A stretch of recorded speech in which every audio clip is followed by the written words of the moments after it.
அண்ணே ஆட்டோ எடுத்து ஜிஹெச் வாங்கினே. இந்த வரனே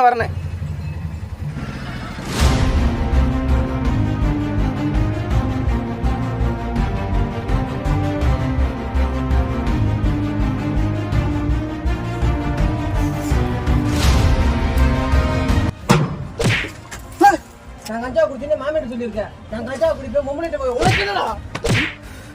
நான் அப்படித்தான்டா கஞ்சா குடிப்பேன். குடிச்சு விட்டு போயிருவேன் ஊருக்குள்ள.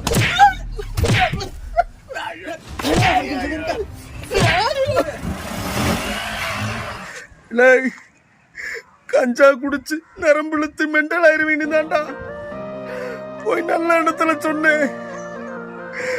இதுக்கடா அடிச்சு போட்டு போற போட.